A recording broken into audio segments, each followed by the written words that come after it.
Hey, night owls, draw the curtains, dim the desk lamp, and settle into that perfect pillow-propped listening slouch, because we're about to sail straight into the wet, black heart of the North Atlantic, where the toughest raiders who ever shaved their heads with an axe blade just discovered that even a longship full of berserkers can run out of luck. Before we cast off, quick moment of ship's business. If you like drifting off to terrible historical truths, hit that subscribe bell like it's the prow of a rival longship. Drop a comment telling me your time zone and what you're snacking on, and just like a Viking shield wall, let's see this sleepy channel hold fast together. Ready? Good. Let's push away from the dock and listen to the creak of rawhide lashings and the hiss of icy spray against oak. You can almost smell the pine pitch and old sweat in the shields overhead. Imagine the year is 885. Moonlight glitters on 100 overlapping rivets.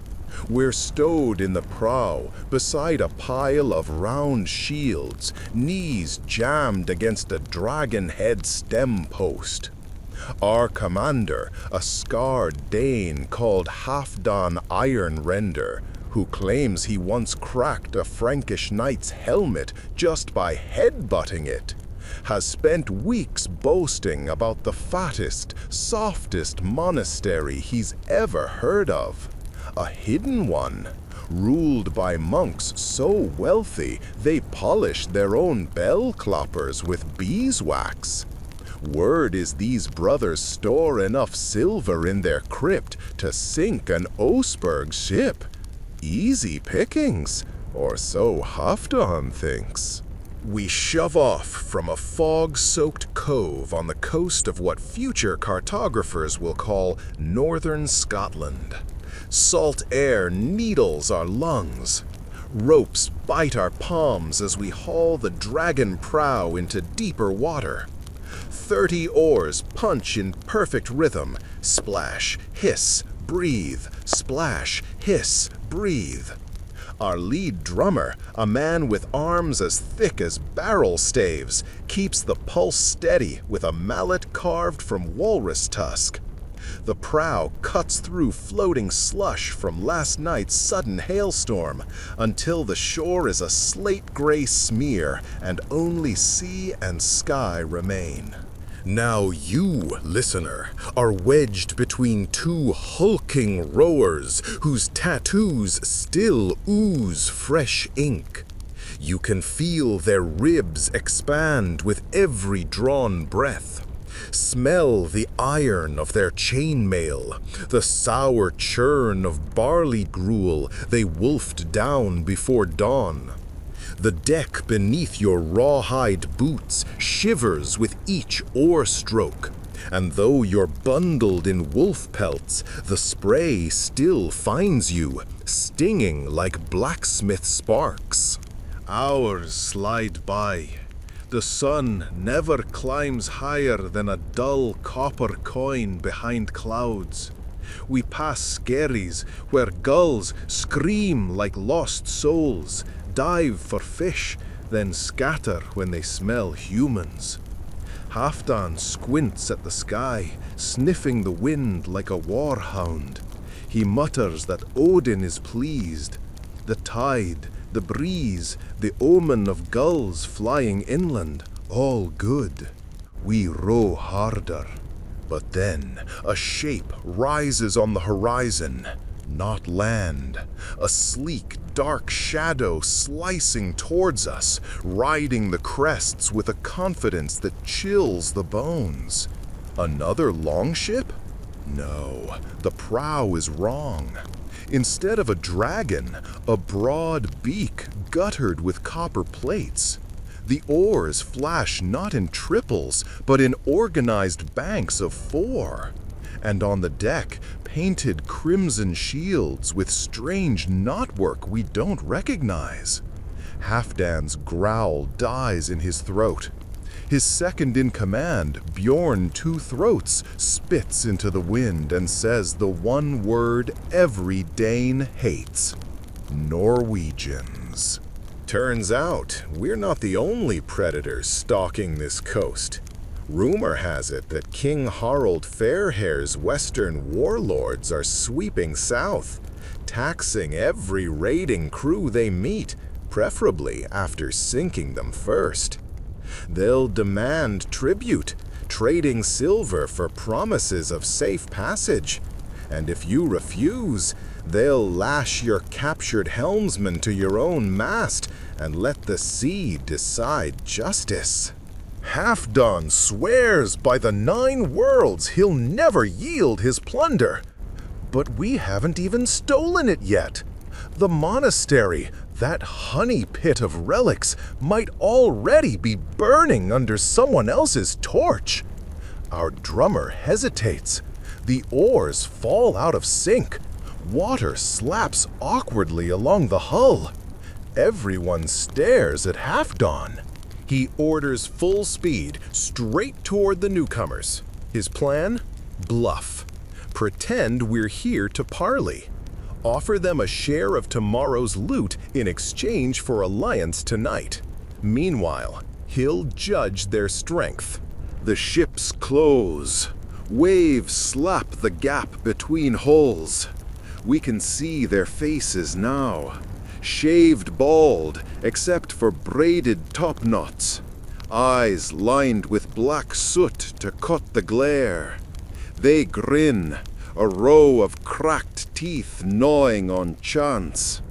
Their Jarl, Ulv the Red, raises a painted drinking horn in greeting.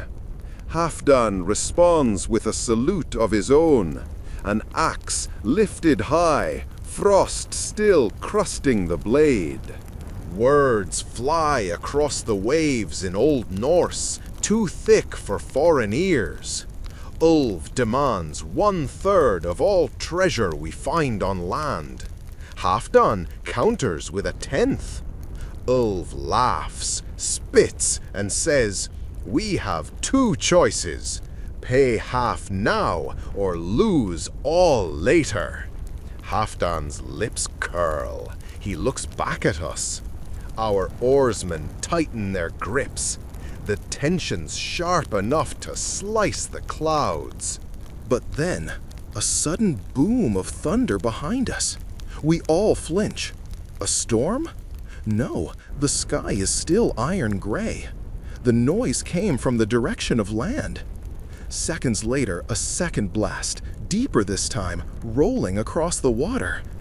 Everyone turns. On the horizon, the faint silhouette of a stone tower, its top blossoming with smoke. The monastery's bell tower, shaken by some explosion? Impossible. Monks don't wield black powder.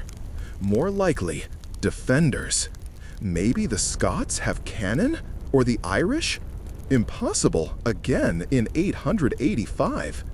Yet something roars. Halfdan's face pales beneath his battle paint. Ulv's grin disappears. They know that sound is not of mortal forging. Some say Thor's hammer strikes. Others whisper of new siege engines imported from the Frankish Empire. Either way, that monastery is no honey pit. It's a hornet's nest. Without a word, both captains yank their helms around, telling their helmsmen to pull away. But pride is heavier than gold. Which crew will retreat first? Which Jarl will boast back home about driving rivals off? The oarlocks creak in hesitation. Here, listener, you feel the boat sag between 2 choices. Risk unknown fire, or risk rival blades. Behind us, the smoke thickens. The boom echoes a 3rd time, closer. Splinters of rock rain into the sea. Some invisible giant is flinging boulders. Everyone smells brimstone. Halfdan snarls, "Odin, take us forward!" Ulv orders retreat. There, decision made. Our prow turns toward the Tower of Smoke while the Norwegians backwater, their oars churning foam. Mocking laughter sparks across our deck. But is it confidence or terror disguised? We row. The drummer pounds double time. Your lungs wheeze in icy gusts. Each breath cuts, yet still you haul. The coastline crawls closer, revealing cliffs mottled with caves. Atop the headland, the monastery. Stone walls, small windows like arrow slits, and at its heart, a squat tower belching soot. Another thunderclap. Closer. So loud your chest rattles. A splash to starboard. A marble slab the size of a cow crashes into the surf. Thrown from a hidden catapult, perhaps? Water drenches the oar bank. But Halfdan laughs, mad with glory. Rich monasteries defend themselves, he bellows, but no stone can stop a Dane from silver. Finally, the keel grinds onto shingle. We leap into knee-deep surf, dragging the longship ashore. Wet sand sucks at boots. Your legs tremble with cold, but adrenaline surges. We're committed now. Ahead, a narrow goat path zigzags up the cliff. We scramble, shields first, axes strapped across backs. Clatter of iron on rock echoes. Halfway up, arrows whistle. One thunks into Halfdan's thigh. He roars but climbs. Our shield wall forms, overlapping planks deflecting shafts. We push on until we see them. Not monks, soldiers, wearing quilted gambesons, round helms, and bearing crossbows, Frankish style.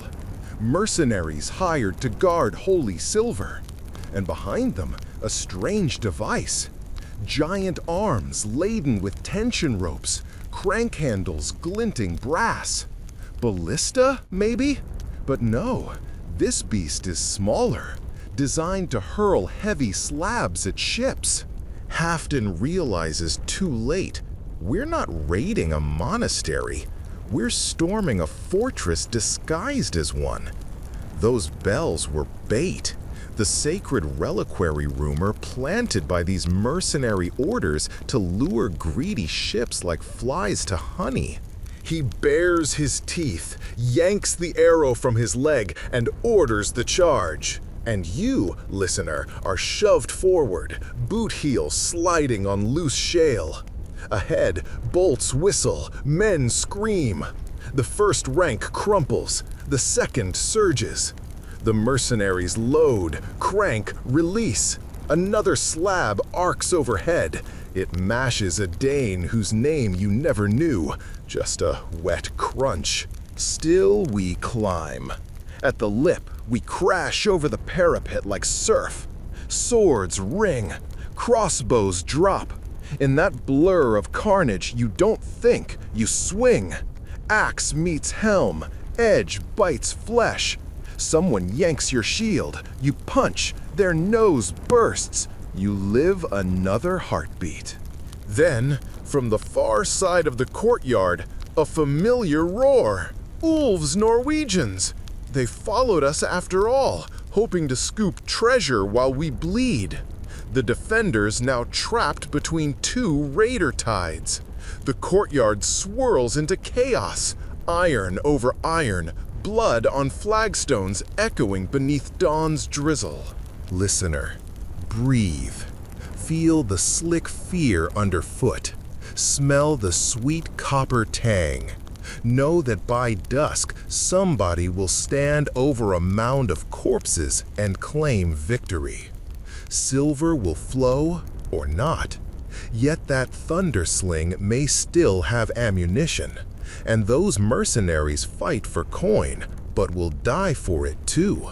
And so ends our first waking nightmare of how the deadliest Viking raiders finally met their match. Not in kings or storms, but in clever bait and rival greed. We're knee-deep in Part 1's mayhem, and the story has only just drawn its sword. We're inside what was supposed to be a silent house of prayer. But the courtyard looks more like the mouth of hell, flagstones smoking with spindle-thin wisps of vapor from spilled entrails. The mercenaries, Franks for sure, by their nasal helms and quilted gambesons, have tried to pull back to the cloister arcade. Hear that barking chant? Latin curses, half-remembered scriptures twisted into war cries. They shove forward two small pavises, boards bristling with quarrels already lodged in their fronts, and reload hand-cranked arbalasts. Those crossbows don't just punch holes, they staple limbs to walls. Halfdan bellows for our shield press. You and I jam shoulders, raising overlapping oak planks, edges already notched. His plan, use our battered wall as a battering ram, dump us straight into the arched walkway where the Franks can't angle the torsion sling overhead. It might work if the Norwegians don't stick axes in our spines before we breach. Behind us, Ulf screams something about splitting profits. We don't answer. We can't spare breath. The shield wall surges. Thunk! Quarrels hammer the boards. The force shudders our bones. A bolt tears clear through someone's plank and half buries in the shoulder of the man beside me. Egil, I think. A gangly youth with one eye still swollen from ship frost. He bites down on pain and keeps pace, blood speckling his beard. You feel the vibration pass along locked arms, like a drum skin beaten from inside. 5 paces left. 4. The mercenaries brace pikes behind the pavises, too narrow to swing axes. Halfdan roars, "Now!" The front row drops shields and lunges. I follow, because hesitation gets you skewered. An axe blade bites the top edge of a pavis. A Dane uses it as a grip to vault straight over, landing boot heels on a Frank's skull with a crunch.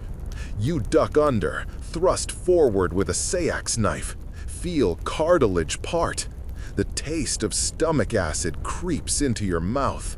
Suddenly, the Norwegians crash into our rear ranks, not attacking us, but using our human wedge as cover. Ulf knows there's safety in numbers, as long as numbers belong to someone else.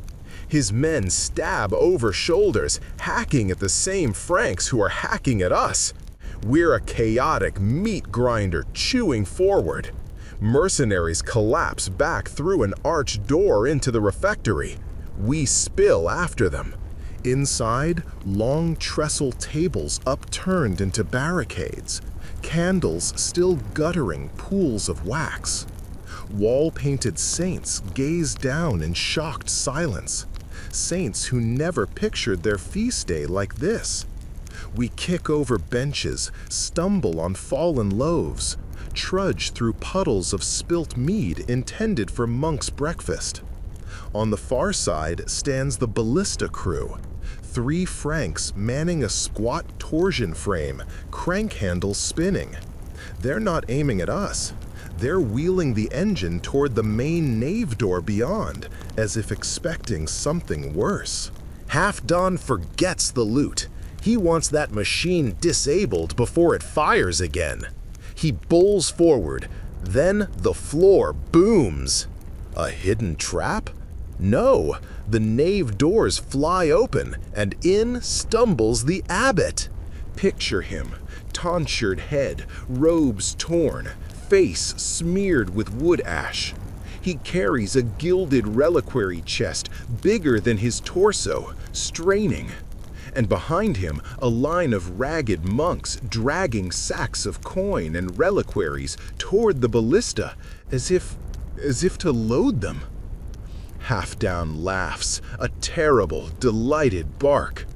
The Holy Brothers are trying to evacuate their treasure on a siege engine cart, rolling it out a postern door. But there's no time. The Danish-Norwegian tide surges. Then the unexpected. The abbot drops to knees, slams his palms together, and cries out in crisp Norse, "Parley!" His accent is rough, but clear enough. Every axe falters mid-swing. You can taste the tension shift.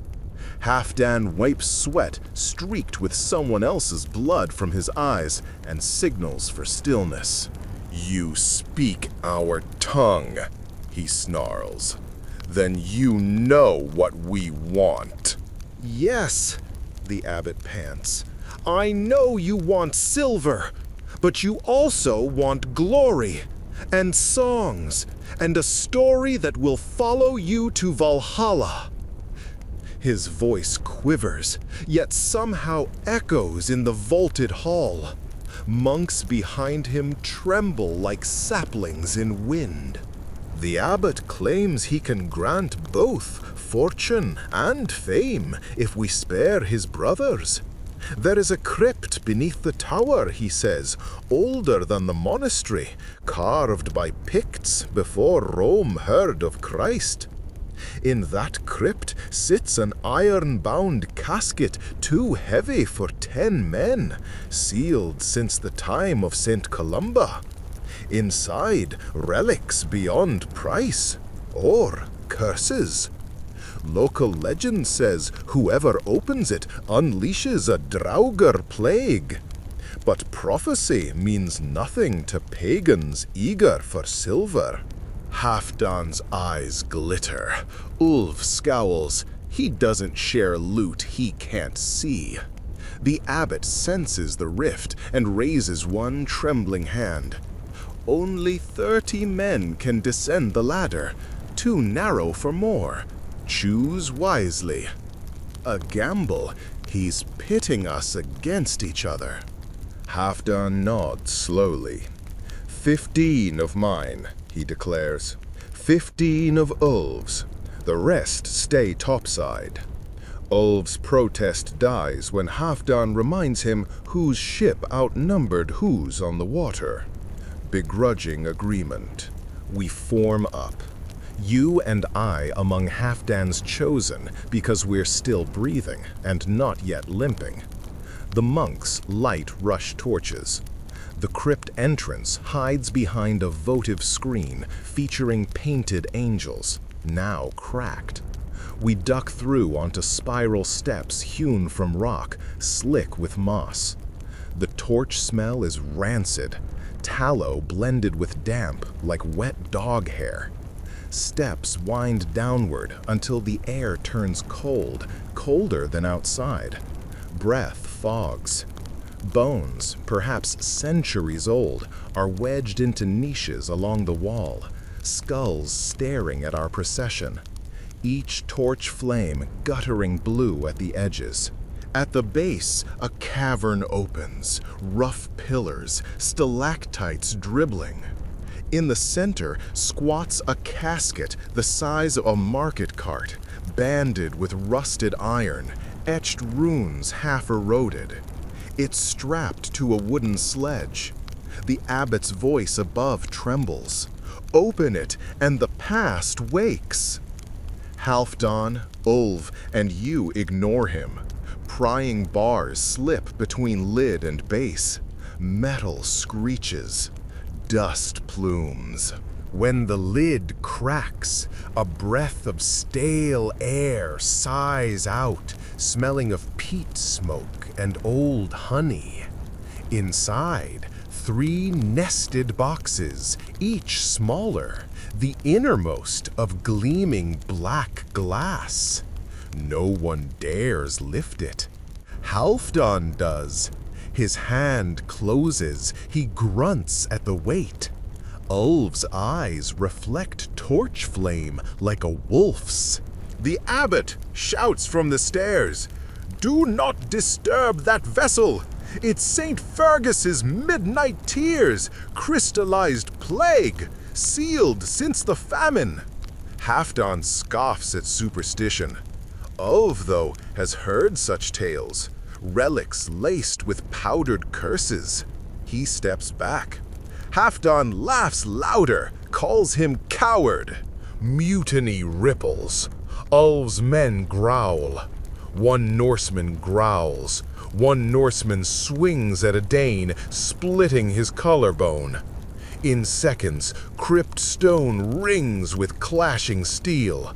You dodge a blade, slam torch base into a stranger's knee. He howls. Another Viking topples a torch. Flames lick ancient straw at pillar bases. One spark, then many. Smoke spins upward. Halfdan's focus never leaves the black box. He tucks it into his fur cloak, ignoring skirmish. Ulf bellows and lunges for it. Their axes meet midair. Clang! Sparks! You see Halfdan's earlier arrow wound split, blood soaking leggings. Ulf is fresher, his sword strokes faster. But Halfdan is heavier, shoulders like slabs of oak. They grapple, boots skidding on wet stone. The box clatters, spins, slides toward an open fissure, crack barely big enough to swallow a man. Your eyes lock on it. If that thing falls, instinct overrides greed. You dive, catching the box edge. But momentum carries you, arms over the abyss. Torchlight reveals no bottom, just black. A hand grabs your belt, Egil, one-eyed, the young Dane. He yanks. Ulf's boot stomps your wrist. He intends to pry out the prize. Flame smoke claws your lungs. Overhead, timbers crackle. Suddenly, Halfdan rams Ulf from behind, both roaring. The Norwegian slips, tumbles sideways, striking his temple on Rofk. He goes limp. Halfdan heaves him against a pillar, looks about with wild eyes, roars for retreat. Everyone scrambles. Eagle helps shove the black box into your arms. You cradle it against chest, not daring another drop. We stampede up the spiral. Smoke chases. At the top, Franks and monks gape as soot-stained pagans explode from below like hornets. Halfdan growls at the abbot, "Path!" and shoulders the clergyman aside. We barrel through a side cloister, down a corridor lined with cracked tiles depicting Eden. Somewhere behind, the crypt floor booms. Maybe a pillar falls. Part of the ceiling trembles. Outside, courtyard carnage is silent. Bodies where we left them. The Danish longship still moored on the shingle far below. But the cliff path is choked with Norwegians guarding their retreat. Ulf's remaining men see their Jarl missing and howl at us. They'll avenge him first, sort treasure later. A standoff. Halfdan steps forward, blood soaking his trouser. He hefts the black box high like a holy wafer. Your Jarl failed. Follow me instead. Share riches beyond dreaming. Some hesitate. A clever offer. Give them hope of spoils, and they might switch banners. But one Norwegian, broad as a bear, face painted red, spits and hurls a throwing axe. It thuds into Halfdan's ribs. He staggers, box still aloft, drops to one knee. Chaos again. Our Danes scream, surge, arrows fly. You yank Halfdan's collar, drag him backward behind a stone trough. His breath rattles.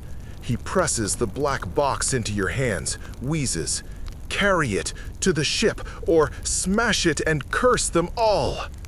Choice slams into your chest like a warhammer. Do you risk plague? Do you spill potential fortune? Halfdan's eyes dim. He coughs blood.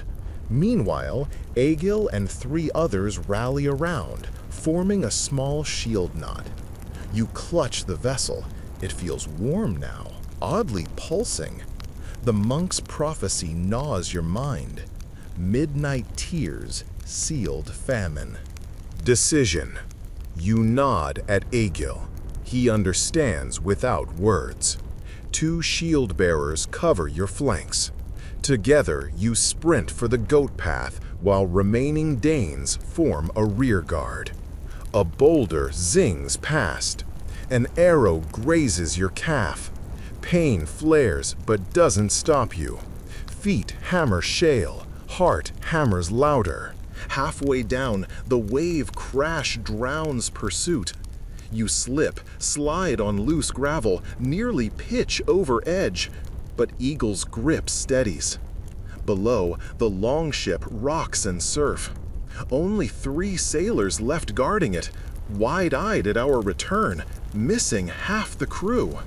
We splash through shallows, toss the black box onto the deck.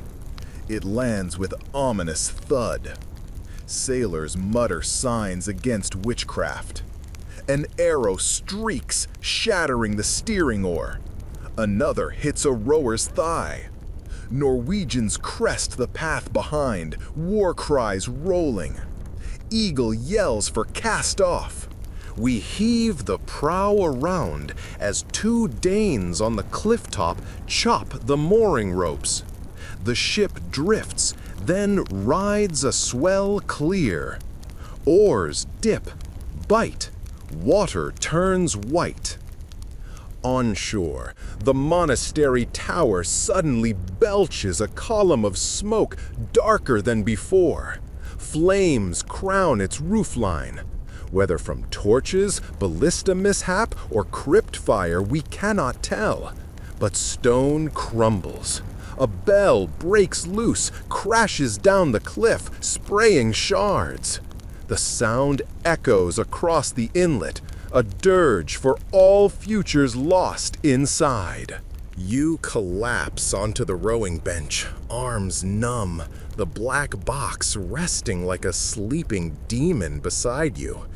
Eagle slumps too, staring wide at it. Open? He whispers, but nobody moves. Only when the ship's hull rhythm settles and the shoreline shrinks behind fog do you feel the box's surface cooling. The pulse fades. Maybe it was just your heartbeat, or maybe the relic sensed distance from its grave. Night falls before anyone speaks again. The remaining Danes count heads, 12 souls. Of Halfdan, no sign. He never reappeared on the cliff.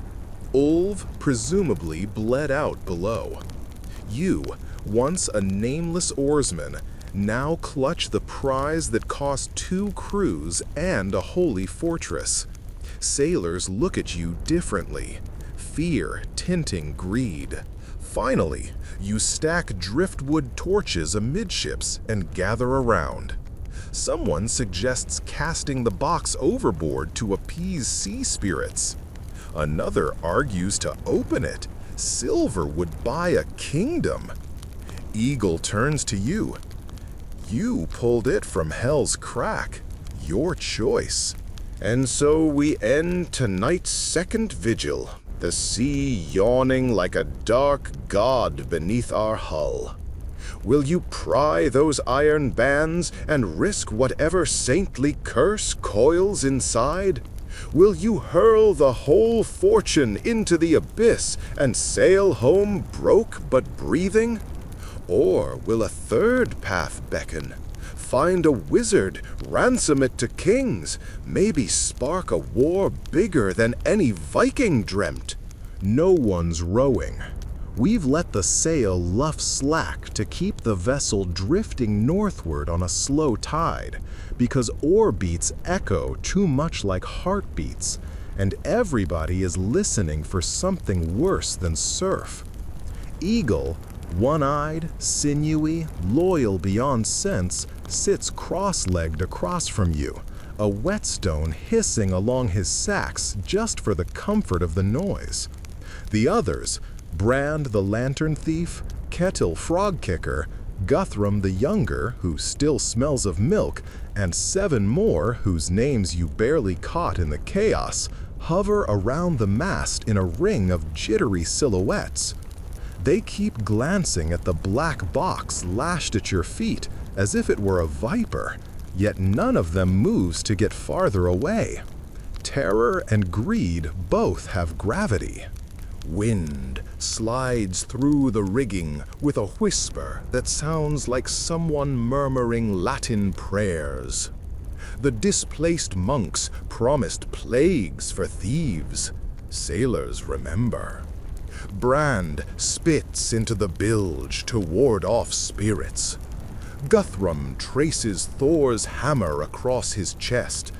Then, after a guilty pause, sketches a crooked cross, too, hedging bets. Superstition is thick as tar tonight. You clear your throat. Every head jerks.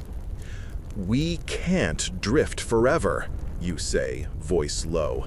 Fresh water runs thin, and if we limp into any harbor with half a crew and a relic we don't understand, the local lord will gut us or ransom us. Choices: open it, sink it, or hide it until we find someone who'll pay in silver, not blood. Silence. Only wave slap. Then the oldest survivor, skeggy, hair-like seaweed, speaks from the shadows near the stern. He's missing 2 fingers, and rumor says he once served in York as a rune scribe. I know a woman, he rasps, a Sade Kona in the Orkneys. They call her Saga Sealer, pays high for rare lore. She'd bargain for the box, maybe lift the curse, or lay a new one. But reaching her means steering west through weather the gods use to sharpen lightning. Egil nods. Better odds than prying it here. Brand disagrees. Better to crack it now, share what's inside, and be done with fear. He taps the iron bands with his boot. The metal rings like a muffled bell. Everyone flinches, half expecting the sky to split. Your gaze sweeps faces lit by a single fat wick lantern guttering on the mast peg. Every man looks one good nightmare away from madness. The decision shoulders belong to you by right of salvage, or so Egil keeps telling the rest. But authority sits on your shoulders like wet bear hide. At last, you offer compromise. We sail at first light for the Orkneys. 2 nights rowing if the wind holds. If weather turns foul or crew start dying of bad dreams, we open it mid-sea and take our chances. Murmured assent. Brand shrugs. Greed can wait 48 hours. Guthrum sighs relief. Even the dark seems to ease a notch, as if some listening spirit is pleased with a plan. Any plan. With that, Eagle orders watch rotations. You volunteer first shift. Trusting anyone else alone with the box feels like inviting Heimdall to mischief. The others curl like cats along the benches, cloaks pulled high. In minutes, the deck becomes a graveyard of snores and nervous twitches. The lantern sputters, its halo shrinks. You settle beside the reliquary, fingers brushing iron clamps. Cold. But as the ship rocks, there's a faint, warm throb beneath the metal. Pulse of some sealed heart, or just the illusion of night-numb palms? You press your ear to the lid. Silence. Then, faint scratching? Could be mice below deck. Could be memory. Hours slide. Stars wheel. Cold dew beads on beards. Just before dawn, Skeggy relieves you. You hand over the watch, feet tingling with pins. You stretch, stumble toward the bow for a moment of solitude, and freeze.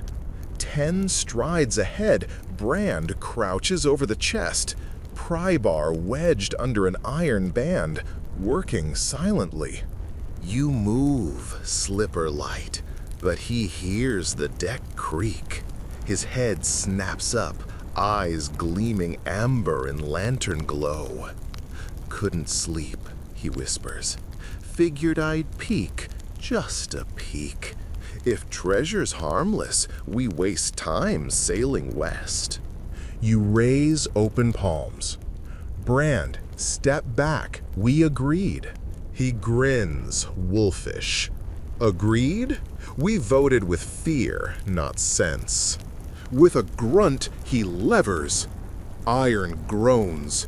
Something beneath the lid chimes like glass struck. Skeggy shouts from aft. Egil jolts awake. You lunge. Brand twists, shoulders colliding. The pry bar slips, smashing his thumb. He howls, the bar clatters overboard.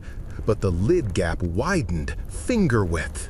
A hiss of stale air escapes, and lantern light dims as if the flame inhaled the darkness. A smell follows. Honeyed wine gone sour, peat bog water, and faint roses, sickly sweet. Brand staggers back, clutching thumb. See? Harmless. Then he retches, doubling. From the shadows, Guthrum cries, "Shut it! Shut it!" You shove the lid closed. Egil rushes, hammering wedges of driftwood into the seam.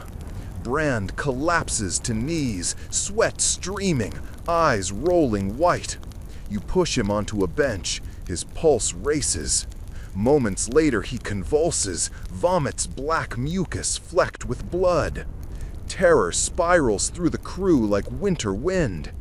Ketil Frogkicker drops to deck sobbing prayers. Skeggy snarls. Plague relic. The abbot spoke true. He grabs tar pitch and smears a warning rune on the lid, a sigil for binding rot. Brand's spasms slow, breath rasps. You wash his brow. Nobody else steps near. They stare at you, captained by circumstance, waiting. You announce, "Raise sail, we sprint for the Saidkona, no more debate." No one argues. Wind favors flight. Canvas snaps full. The longship keels, spray sheeting over rails. Daylight crawls, pallid sun revealing bruised clouds. Brand drifts fever sweat. His thumb wound blackens. By noon his breath rattles like loose lid pins. He mumbles words from childhood. Second dusk finds Orkney's outline. Jagged cliffs, heather-stained slopes, stone broch ruins like shattered crowns. A wyvern of storm clouds coils overhead but holds its rein. Our sail thrums, carrying us into a narrow firth where gulls cry over kelp-slick rocks. Skeggy points to a turf-roofed long-haul alone on a promontory, smoke curling thin and green from its chimney. "Saga sealer," he says. We beach at twilight. Air smells of ice and sea rot. Brand cannot stand, eyes filmed. Guthrum and Ketil craft a stretcher from oars. Meanwhile, Egil and you unlash the reliquary, now triple bound with rope, pitch, and hopes. Touching it feels like handling winter stone. The earlier warmth is gone or sunk deep. A narrow sheep path wends up the bluff. Torches flare ahead. Two cloaked figures approach. One carries a staff of rowan wood twined with silver wire. The other, a rawhide lantern whose panes are thin sheets of brown calf parchment. When they halt, sea wind whips their hoods back, revealing the Seg Kona. Hair white as dulse, eyes pale green with pinprick pupils. Her companion is skeletal, jaw painted with blue woad to resemble a grinning skull. Neither seems surprised. "You bring sickness," the Seg Kona says, voice like peat smoke. Skeggi bows stiffly, mutters introductions. She waves him silent, gestures at the box. Set it there, between land and tide line. Relics taste which world they crave. Brand moans. She spares him a glance. Too late for the greedy one, perhaps. We lay the chest on damp shingle. She kneels, presses ear to iron, murmurs in some Pictish tongue. Then she spits brine onto the lid. The spit steams. Egil grips his seax until knuckles blanch. Saga Sealer rises. Inside is no saint, no silver. It is a shard of hunger, what the famine monks called the pale tear. Powder of ergot rot locked in glass tears. One breath drives men to visions, eats their blood like frost eats sap. Kettle gulps. "Can you cure our friend?" She studies. Brand, pulse faint, lips black. If his breath still remembers warmth, perhaps, but you must decide the relic's fate. Bury in earth of 9 nights' depth and 9 wolves' skins. Barter it to scholars who will kill for a taste, or surrender it to the sea that birthed the plague mists. Wind gusts, rattling her staff bells. You realize all eyes again rest on you. Leadership is a chain heavier than mail. Choice 1, profit and risk. Choice 2, secret burial. Choice 3, return to depths. Brand's chest hitches. He whispers, "Silver," through cracked lips. Guthrum weeps softly. They shared watch duty. Egil steps close to you. "Captain, none of us want that curse aboard again. But if we sail home empty, Halfdan's 10 will call us cowards and kill us anyway." He glances at Skeggi. "Maybe barter half to the Seg Kona. She claims lore. She might pay." Saga Sealer hears, nods. "I will trade runic iron worth a king's cloak and healing drafts for the wounded. I keep the tear sealed beneath standing stones. The world sleeps easier. You leave richer. Deal, tempting. But distrust lingers like chill water in boots.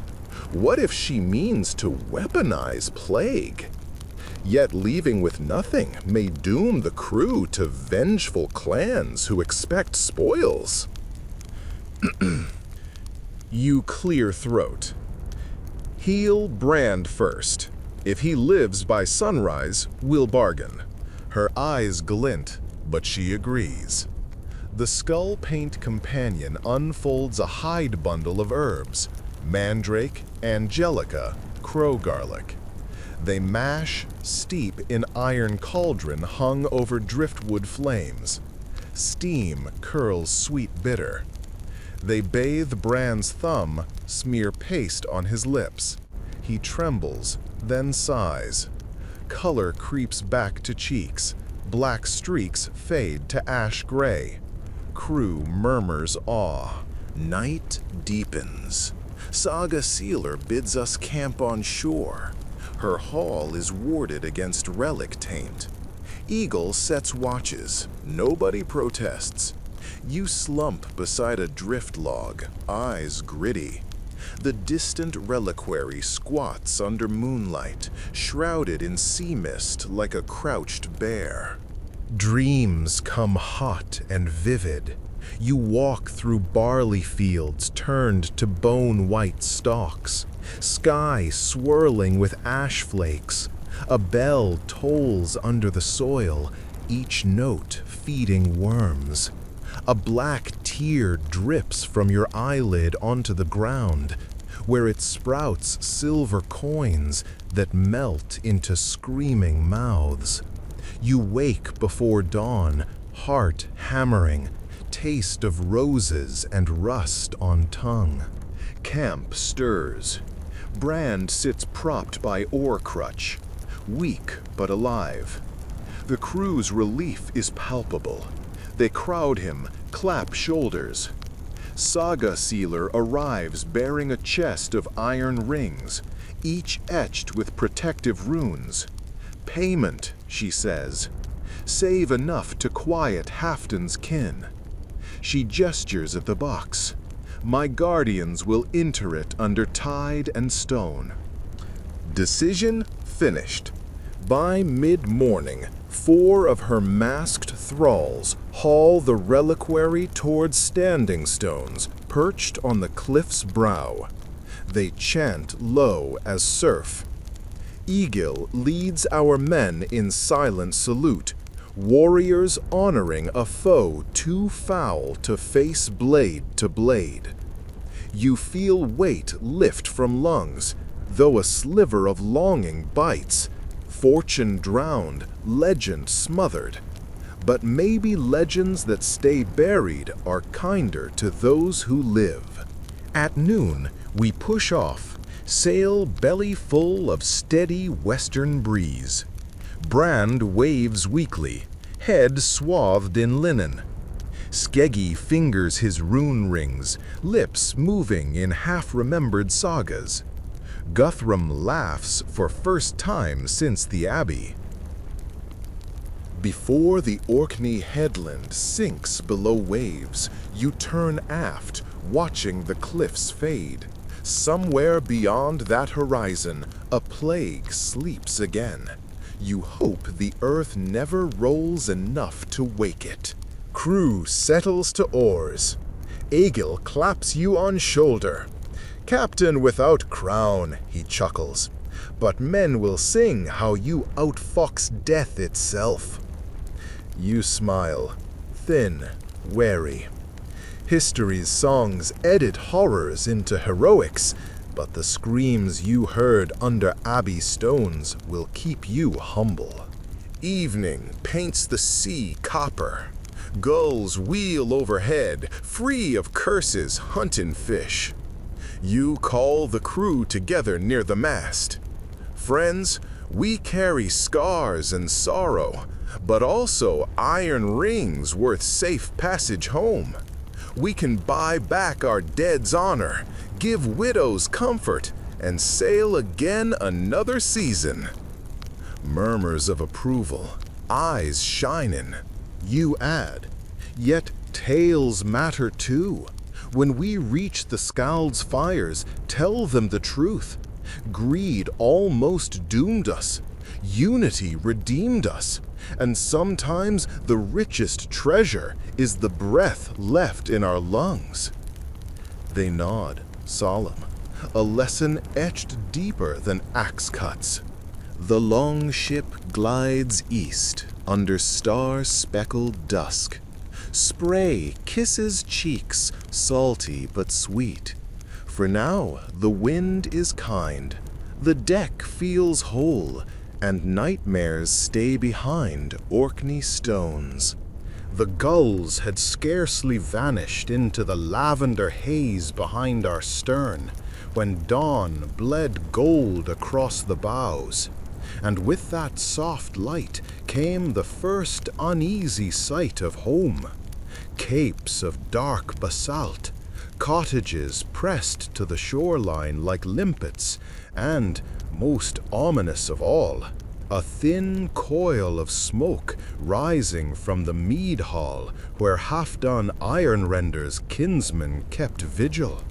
It was not the smoke of breakfast hearths. This was darker, angrier, the sort kindled for mourning or for forging spearheads meant to argue with fate. Egil signaled silence. No victory horns, no hail of joy. We stole into the river mouth beneath torn sails dyed rusty with salt and spray. A ship that looked less like a raider's prize and more like a survivor's confession. Brand, still bandaged, insisted on standing at the prow so that the clan's first glimpse of us would include the man they'd once called Luckbringer. But luck now clung to him like a loose tooth, and every third breath rattled. We dropped anchor at the village pier. Already figures gathered. Women in rough flax gowns shading eyes, children perched on eel baskets, 3 gray-bearded jarls scowling beneath wolf fur cloaks. At their center towered Styrmere Halfdan's, broad as a doorway and twice as unyielding. A great hammer rested over his shoulder. Its head was etched with interlocking boar tusks. Family crest turned threat. No one spoke while we unloaded the iron rings. 30 in all, each big enough to slip over a brawny wrist. Every one scratched with the Sade Kona's runes. They clinked into a heap that gleamed like captive moonlight on the pier boards. Styrmere's nostrils flared. Egil stepped forward, palms up. Payment for Halfdan's share, and for those who fell. His voice parried, steady as keel timber, despite the hush. Styrmere's gaze skimmed the rings, settled on the bandage peeking beneath Egil's sleeve, black bruise where he'd shouldered the relic. Silver is dumb, Styrmere growled.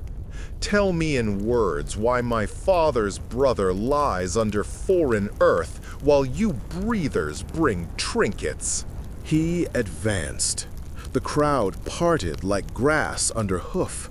You felt the crew tense behind you, hands drifting toward hilts, but steel could only worsen this.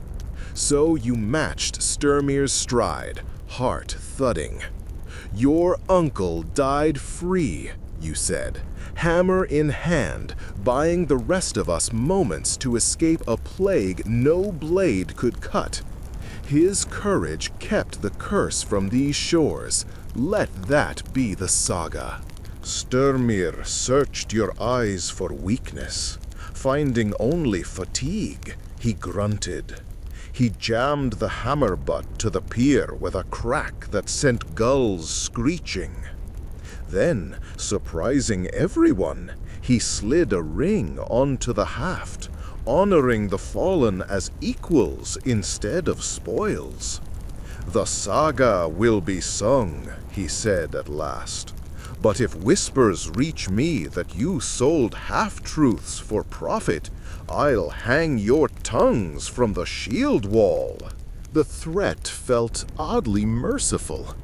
You nodded, aware a heavier conflict still lurked. Fear.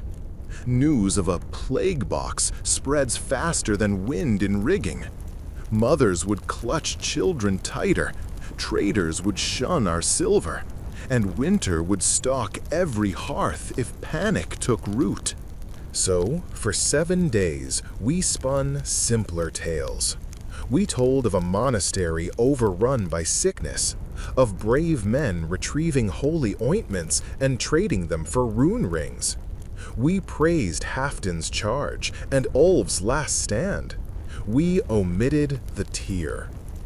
The village mourned, feasted, and slowly exhaled. Fishermen repaired nets. Goats bleated again in thin mountain pastures still slick with spring mud. Yet sleeplessness haunted the survivors.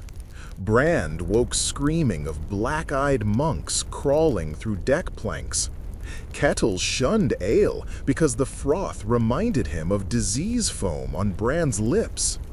Even you, self-reliant to stubbornness, found your dreams stitched with silver coins that melted into mouths. When Egil suggested a purification rite, rare among Norse but whispered in the south, you did not laugh. Anything to cut the shadow's tether. The village seeress, Groa Bone Reader, prepared the rite on a windswept headland where whale skulls bleached beneath endless gull cries. She arranged a circle of ash, oak, and rowan. Each of us placed a personal token into the center.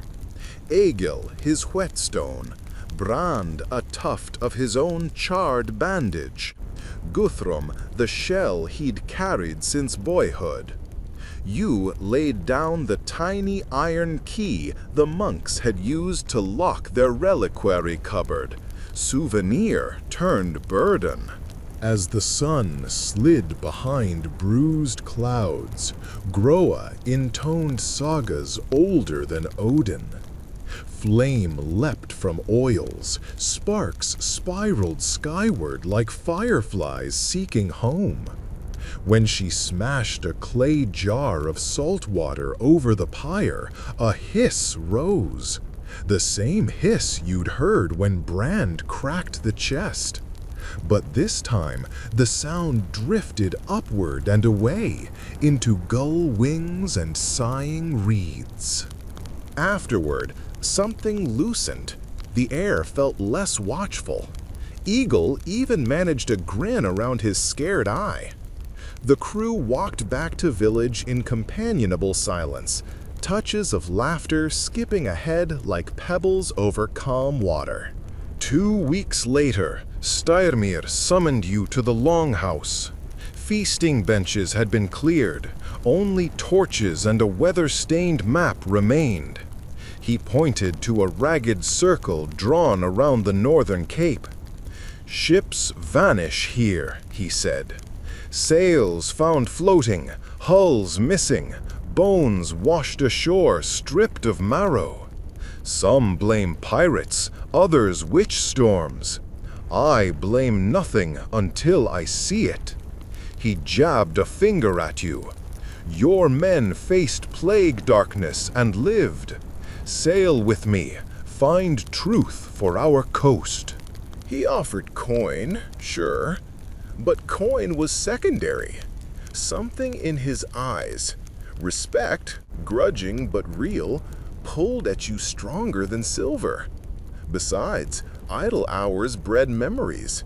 A fresh quest could chase them off like dogs before a torch. Egil, when told, chuckled. From Nightmare Box to Ghost Fleet? At least Fade keeps us guessing. The crew voted. None abstained. Brand, still growing strength, begged inclusion. You hesitated, but nodded. Steel hardened by fire cuts truer. Preparations spun frenzy. Stores of dried fish, casks of barley ale, lengths of rope new twisted. Groa gifted each man a pendant of rowan wood carved with a warding knot. "Sea devours those who forget they too are cray," she warned. Good advice masquerading as riddle. Departure morning dawned bright, gulls diving for herring below glassy swells. Villagers lined the pier, even children waved scraps of wool. Sturmir's longship, Raven's Fury, cut a regal figure, prow carved into a swooping bird whose amber stone eyes seemed to spark under sunlight. Our own battered hull, quickly caulked and rebannered as Windweaver, would flank him. As moorings were cast, you climbed the prow for final words, both to crew and unseen, to the listeners curled beneath blankets across time. Every voyage, you called, begins with something left behind, be it fear or comfort.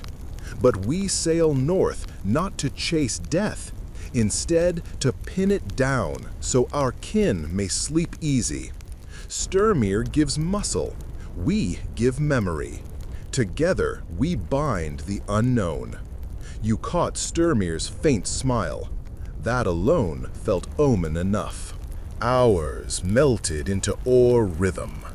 The sea, though calm, rang with cold that crept under fingernails. By dusk, the cape loomed. Cliffs jagged like dragon teeth.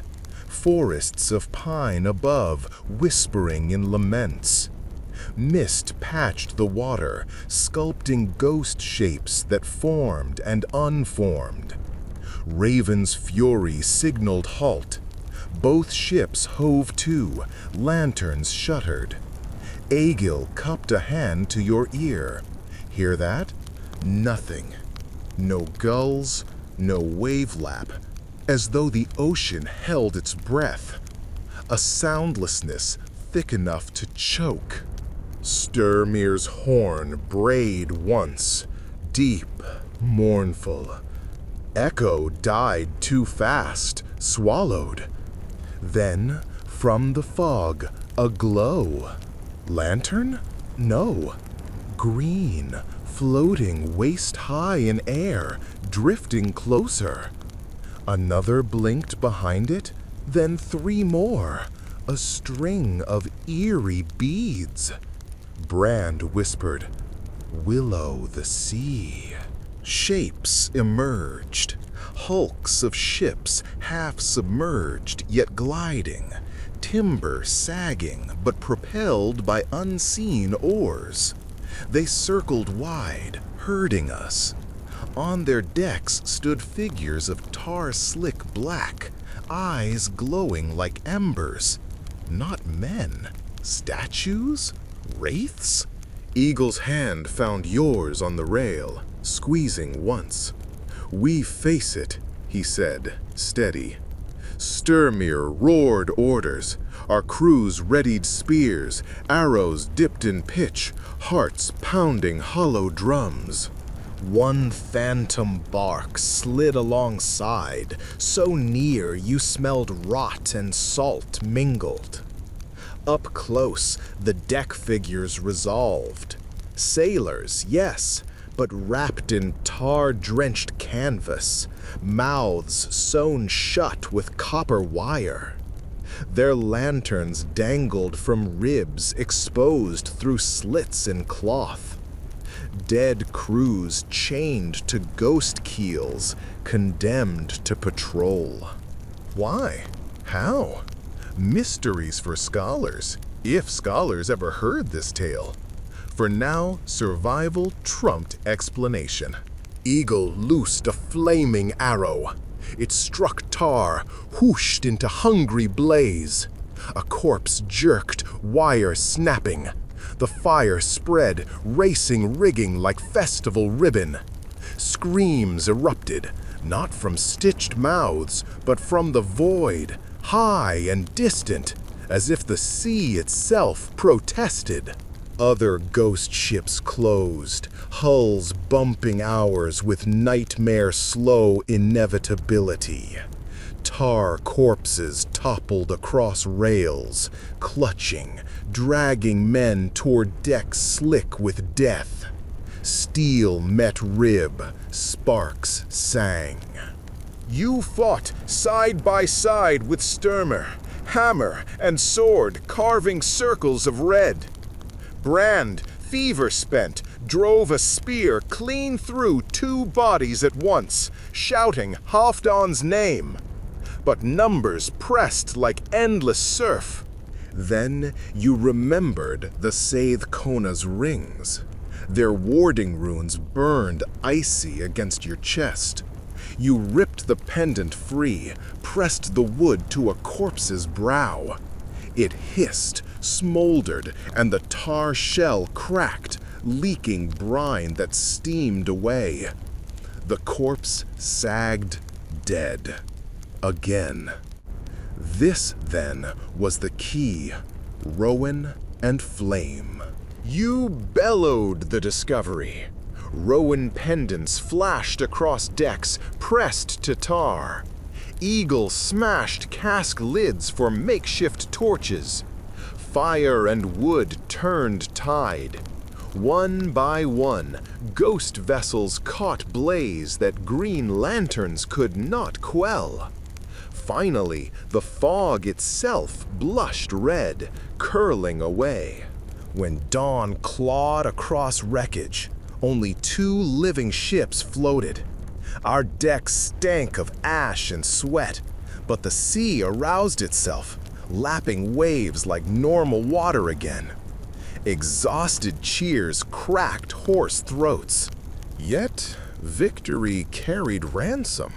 A single tarred corpse remained, pinned by spear to our mast. From its stitched lips hung a scroll case of shark skin. Carefully you cut it free, prying open the cap. Inside lay a parchment older than conquest, written in monkish Latin and Norse kennings intermixed. Rough translation spoke of a brotherhood of the quiet wake, who embalmed plague victims in tar, exiled them upon cursed currents so their breath would never meet land.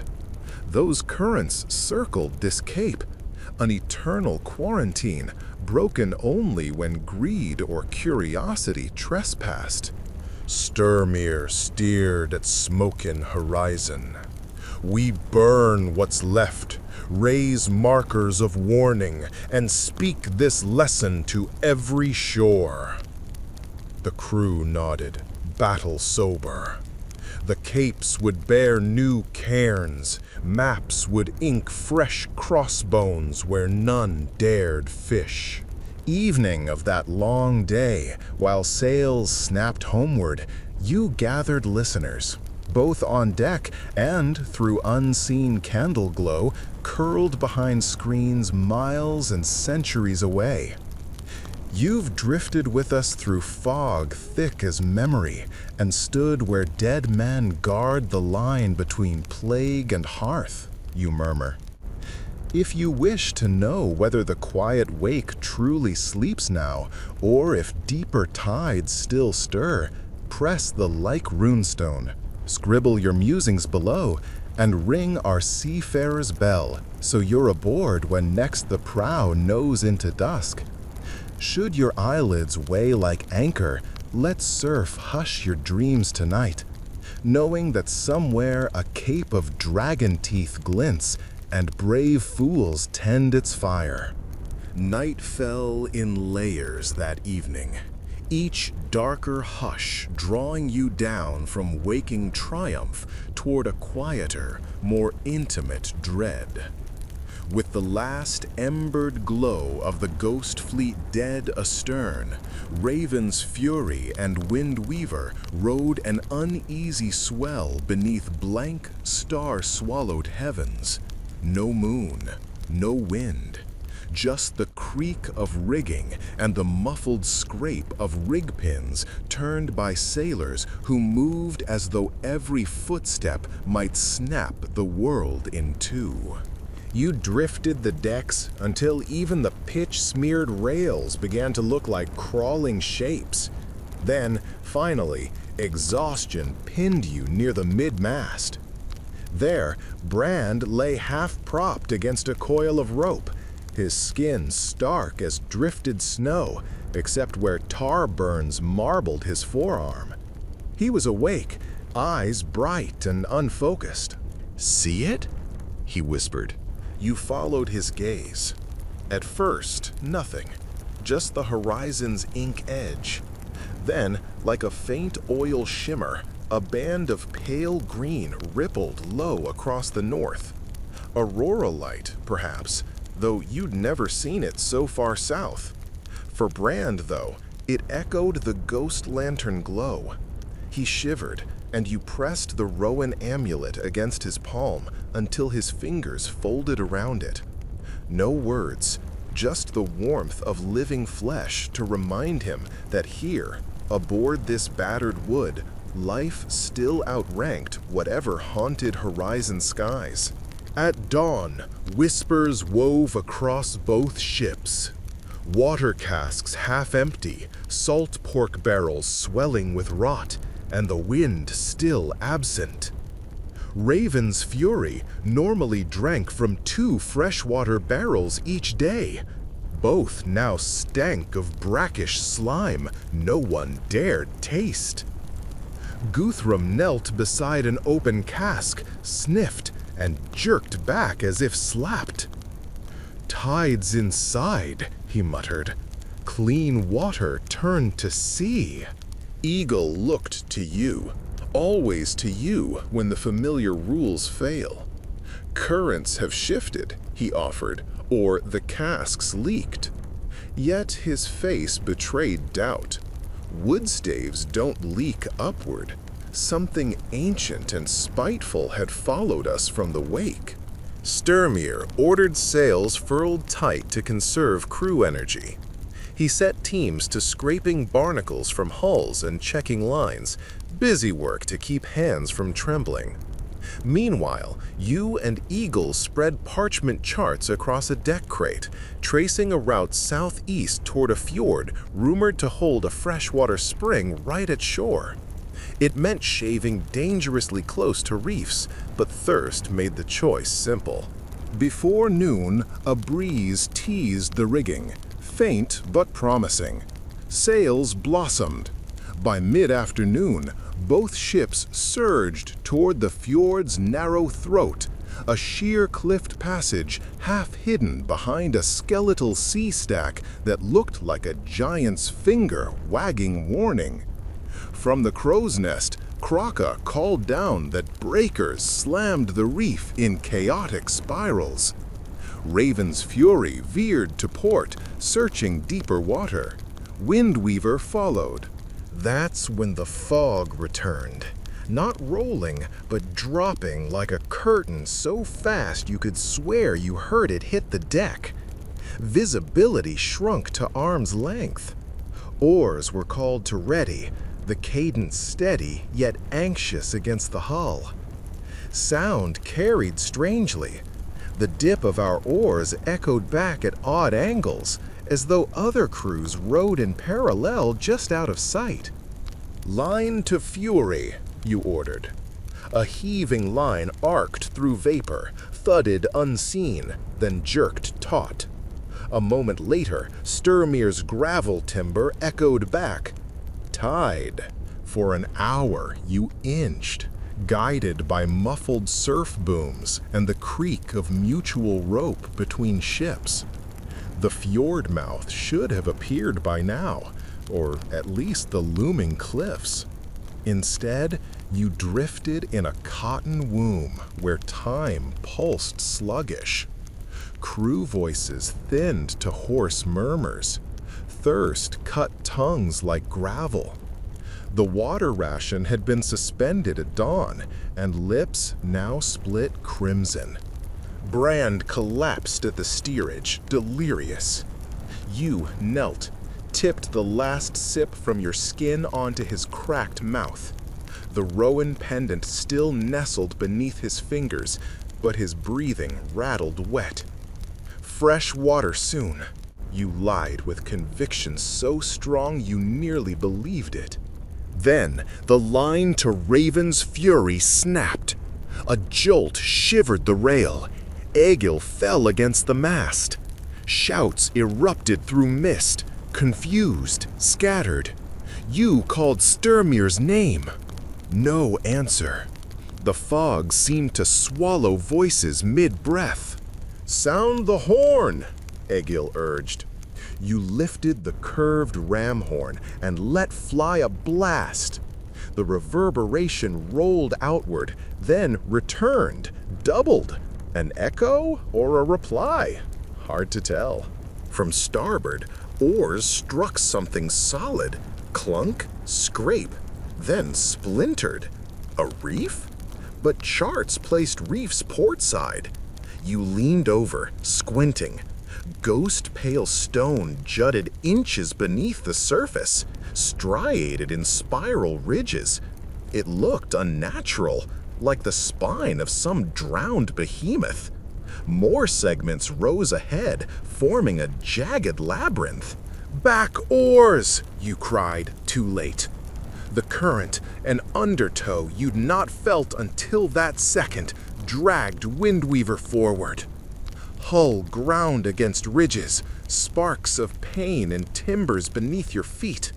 Men scrambled, but the pull was relentless.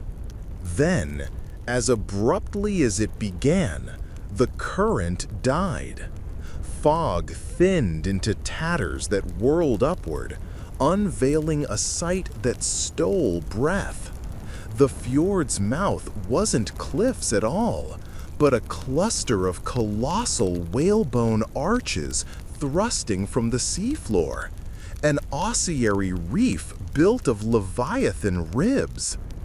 In their hollows hung swaths of kelp and tattered prayer flags scrawled with runes.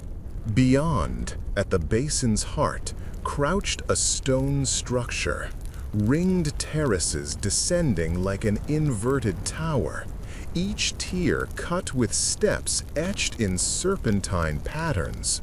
Water spilled down those steps in silvery veils into a central pool that glimmered turquoise even beneath gray sky.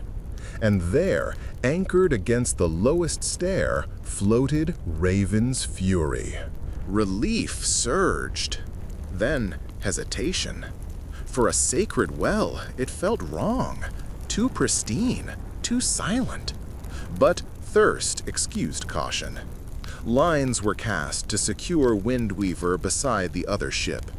Crew disembarked onto slick stone, boots echoing. The pool beckoned, mirror still. Egil knelt first, cupping hands. You grabbed his wrist. Test it. He dipped a fingertip, tasted. Eyes widened, not alarm, but bliss. Sweet as birch sap, he murmured, downing handfuls. Men rushed forward. Buckets filled, skins gurgled.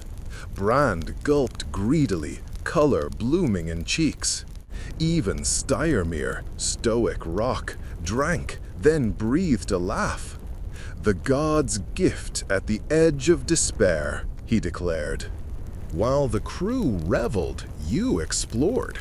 Carvings along the outer terrace depicted scenes.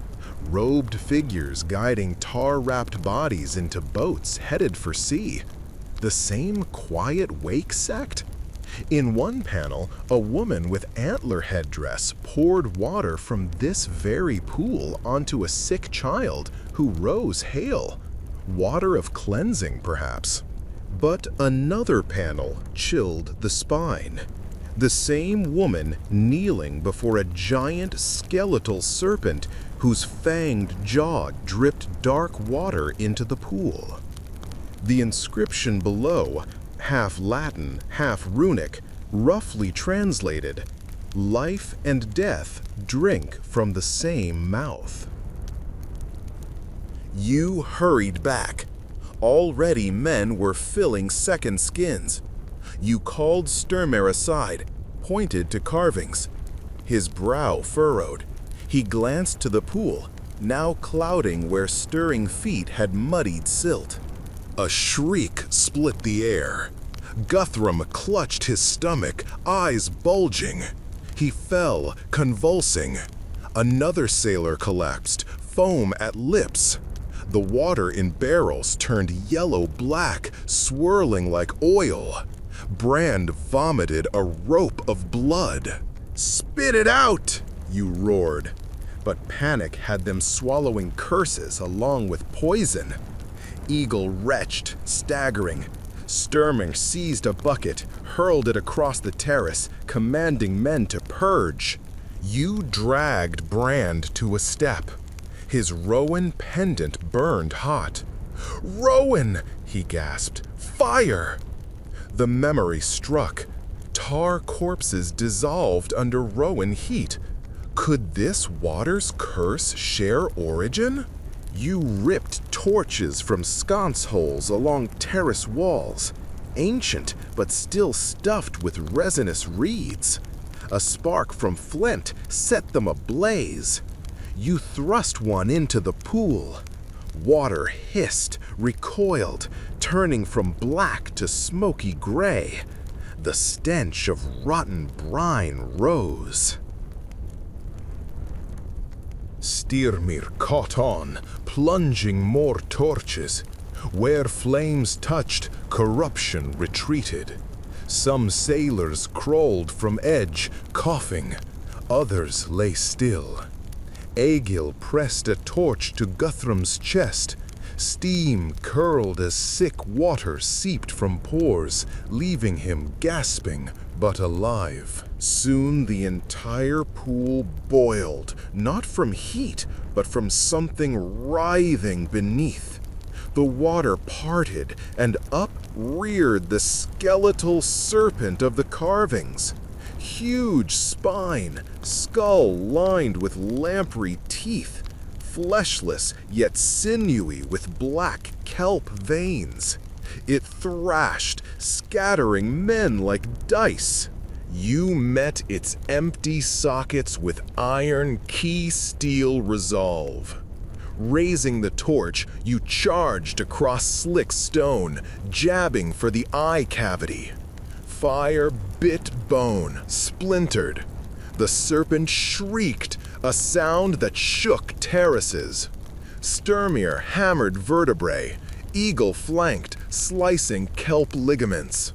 Torches rained until the creature writhed into steam and cinder, dissolving back into the pool, which now drained through cracks in terrace floor, emptying the curse out to sea. Silence fell, broken only by pained groans.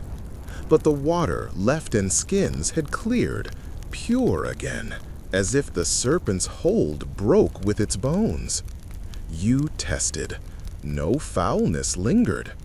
Survivors sipped cautiously, and hope returned like birds after storm.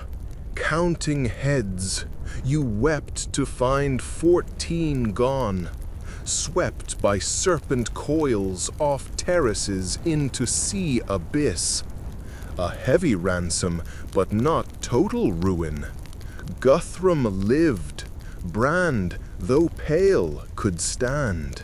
Before leaving, Styrmir insisted on destroying the well. Terrace pillars toppled with levered spars, stones crashing until no basin remained to tempt future fools. You hammered the last prayer flag beneath rubble, a warning sigil carved. Drink not where death slakes thirst. Back aboard, sails filled with a merciful breeze toward home. That night, under burgeoning stars, Egil joined you at the stern.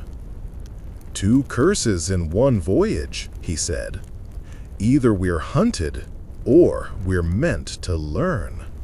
You stared into darkly waves. Perhaps both. He grinned despite bruises. Then let's keep learning. You turned to the unseen audience riding every jot of this saga. If these fireside wanderings still hold your eyelids open, you murmur, tap the old rune of liking. Strike a comment. Tell us which ghost tide chilled you most. And lash yourself to our crew by ringing that subscribe bell so you never drift adrift when next we weigh anchor. Sleet pattered the deck like handfuls of millet spilled from some careless god's granary, each tiny impact drumming your eyelids heavier than the last. We had been running before a fitful nor'easter for 2 nights, the kind that gusts only long enough to shove you off balance and then disappears, leaving the sails limp and crew uncertain whether to cheer or curse. The horizon ahead was a rumpled quilt of iron-gray swells. Behind, the ossuary reef had long since dwindled to a half-memory, yet its bitter tang still haunted our throats whenever we sipped water from the newly blessed skins. Sturmir stood braced against the tiller, a slab of silent determination. But even his shoulders had begun to sag beneath the weight of what we carried. The serpent's fanged skull, lashed with rawhide to a crossbar and shrouded in damp sailcloth. He insisted the trophy be brought home, not as a boast, but as proof, so that farmers and fishwives would heed warning stones and keep clear of the cursed cape. It jutted there now like a captive storm cloud, the linen occasionally lifting to reveal bone white as bleached coral, teeth curved like crescents of new moon. Every time a flap stirred, Brand flinched, and Guthrum crossed himself with hesitant fingers. Morning stole in on the sly, paler than it had any right to be, and with it came a sudden cry from Kraka up in the crow's nest. "Driftwood ahead! No, a hull!"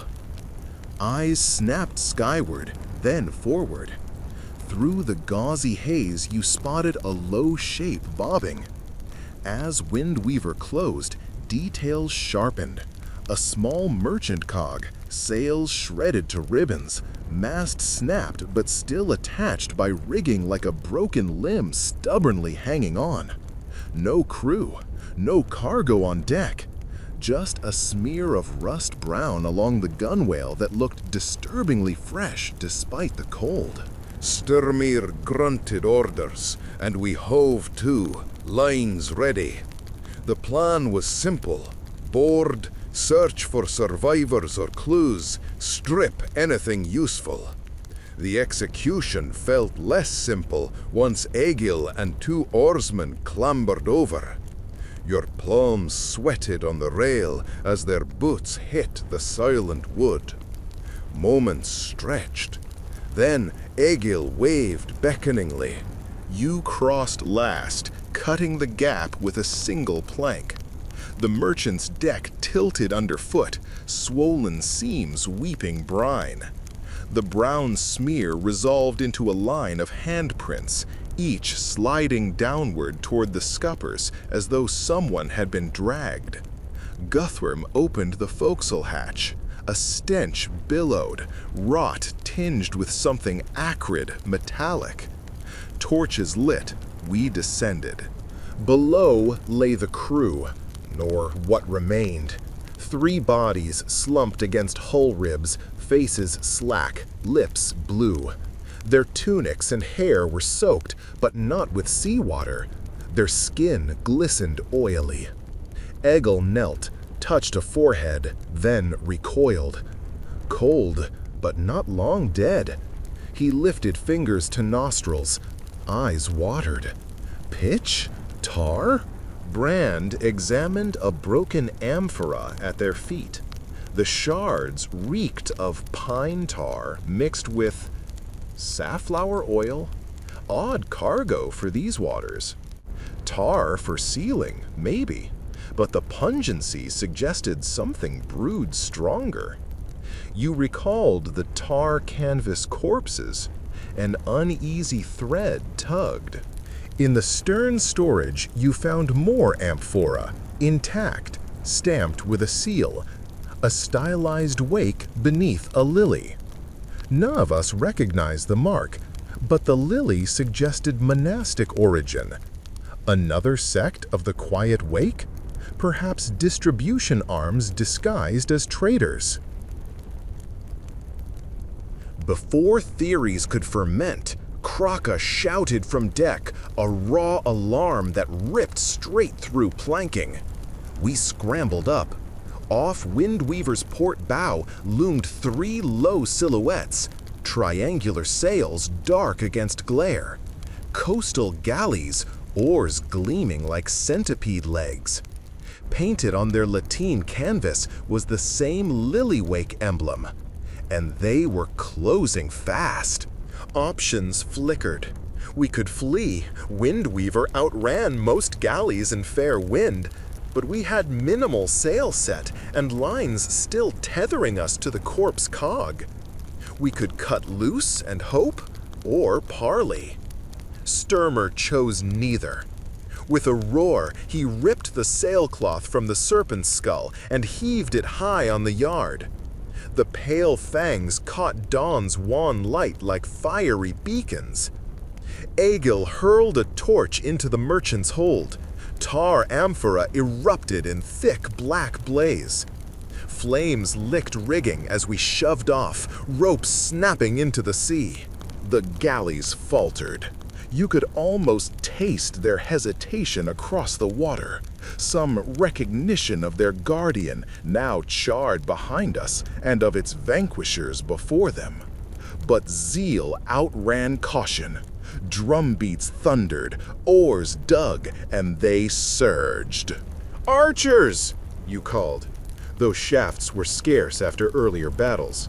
Still, every man knocked and waited. The range closed. A volley hissed like angry wasps, thudding into shields raised along galley rails. A second reply peppered Windweaver's deck. One arrow thudded into Bran's shoulder. He grimaced, snapped the shaft, and kept stringing. Yet numbers favored them. Within heartbeats, a boarding hook clanged onto our gunwale. Guthrum chopped it free, but another lodged abaft. Figures swarmed, hooded, faces blackened with tar war paint. Swords flashed, but their primary weapons were poles, tipped with bronze crooks, sputtering green flame. Wherever the flame touched deck, wood smoked and smoked until it sank inward as though gnawed by acid. They meant to eat our ship alive. Sturmir bellowed to Kraka, "Serpent!" Kraka hauled on the yard, swinging the bleached skull until its jaws gaped over the nearest galley. You and 2 others heaved, tipping the trophy. It crashed down through their prow like a meteor, fangs piercing planks. Water spurted and men shrieked. 1 galley down. The second rammed us starboard, timber splintering. Tar paint zealots flooded over their prow onto ours. Battle devolved into desperate knots, axes clashing, flames hissing where crooks found wood. You felt one brand sear your cloak hem. The smell of burning wool and pitch churned your gut. You answered with steel, pressing Rowan amulet against the attacker's neck.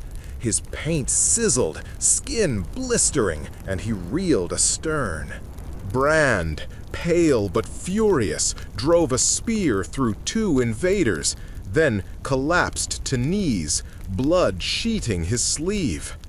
Egil dragged him back toward Sterncastle. You covered retreat, blade thudding bone. Amid carnage, a horn blast sounded, not ours. From beyond the melee, a new longship glided, sleek as an otter, prow adorned with twin raven heads. Sturmir's kin, reinforcements he'd signaled by raven scroll days prior. Their arrival scattered the attacker's resolve. A volley of stones from sling-armed youths smashed crook torches, flames snuffed. The remaining galleys wheeled away, oars churning froth. Silence after violence rings louder than war. On Windweaver's deck, we counted our wounded. 7, none dead. The arrow in Bran's shoulder we eased free. Fortunately, it missed bone. Egil stitched under weak daylight while humming an old cradle tune, voice cracked but soothing. Sturmir convened a quick council with the new captain, his younger cousin, Semund. News: the Lily-Wake galleys had been sighted pillaging villages along 2 fjords, abducting sick and healthy alike. Stories spoke of floating infirmaries where sins of breath were purged with fire and tar. The sect was spreading. Cold clarity settled. We had struck but one node of a wider web. Unless severed at root, the Wake's doctrine would poison every sea lane. Salmond proposed sailing straight to the archipelago where their flagship monastery reputedly anchored. Its location gleaned from a captured navigator, a hidden lagoon ringed by black basalt pillars nicknamed the 12 Dead Priests. The plan formed swiftly. 3 longships against unknown defenses. Foolhardy odds, but stealth and surprise would weigh heavier than steel if played well. We patched Windweaver, redistributed arrows, and hoisted makeshift sails stitched from burnt cloth and remaining canvas. Supplies were thin, but a passing fishing smack, bribed with 2 silver rings, gave dried herring and barley bread enough for 4 days. That night, while the moon slunk behind shredded clouds, you addressed the weary crew, and, beyond them, listeners curled by hearthglow in far future's comfort. We have stumbled from plague to curse to zealot's fire, you said, voice low so only those leaning forward could catch it, and each step wove us deeper into the loom of fate. Thread by thread we're being summoned, not by glory, but by duty to shield hearths that will never know our names. If you would bear witness as this tapestry tightens, tie your spirit to ours. Click that like sigil, inscribe your questions on parchment below, and ring the bell that calls you back when fog returns. As the words settled, a hush, part reverence, part sheer bone-deep fatigue, blanketed deck. The wounded slept first, their breaths ragged lullabies. You slumped near the rail, letting the sea's dark hush rock you. Somewhere in that thin boundary between wakefulness and dream, you imagined the 12 dead priests rising like sentinels, basalt robes dripping with tide, and beyond them, a monastery aglow with lanterns of the greenest, loneliest light. Dawn found Windweaver slicing a narrow channel between ice-scabbed islets. Gulls returned, wheeling overhead, yet none cried. Bad omen. Seafarers say gulls silent mean a predator shadowing them. Kraka scanned. Nothing but waves. Still, tension bristled. By midday, basalt pillars knifed up on the horizon. First 2, then 5, then the full dozen, each hundreds of feet tall, perfectly tapered as though carved by giants with geometrical patience. The lagoon beyond lay cloaked in perpetual mist. At its center flickered lantern specks, and one towering mast whose topmost yard bore a cross of bone. We lowered sails, shipped oars, and slid toward the pillar's shadow. Sound hushed again, as if air thickened. Rowers breathed through clenched teeth. Even water seemed to muffle its slap. You guided by pole, measuring depth, surprisingly shallow for such a fortress. Saymon's longship flanked to starboard. Sturmer's Raven's Fury took point. Crossing beneath the first pillar felt like passing through an unseen veil. Cold, penetrated cloaks, not raw, but spiritual. An unkind chill that threatened marrow. Torches doused. Instead, we moved by memory of hull, fingertips brushing planks for courage. Near the lagoon's heart, we beached on a pebbled shoal. 40 paces inland loomed the monastery, a ring house of black stone, roofless, walls hung with tar-wept banners. The central courtyard glowed weird jade from braziers filled with seething pitch. Around each brazier stood hooded figures in rhythmic chant, arms raised, palms bleeding into flames, feeding them.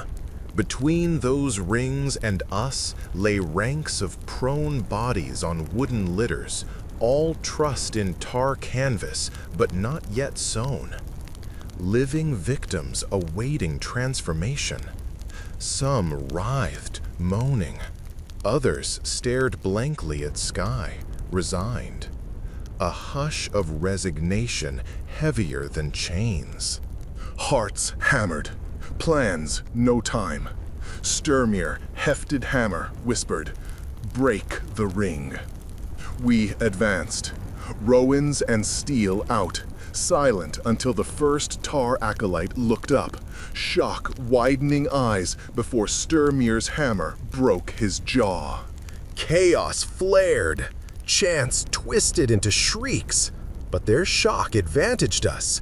We cut victims free. Ropes parted like straw under axes. Freed prisoners staggered seawards, some lifting fallen oars as weapons. A pitch brazier overturned, green fire spilling, igniting banners. Smoke rose thick. Yet the sect's high priest remained unmoved. At courtyard center, he stood tallest, face veiled behind bone mask of a drowned saint. In his hand shimmered a chalice of serpent fang silver. He dipped it into burning pitch, withdrew a draught that glowed. With one fluid motion, he hurled it toward you. Time slowed. The arc of luminous tar seared your vision. But then Eagle lunged, Rowan amulet high. The pitch struck pendant, exploded into sparks, none touching skin. Roar of defiance rolled through our ranks. You rushed priest, his staff whipped, but Starmir intercepted, shattering it.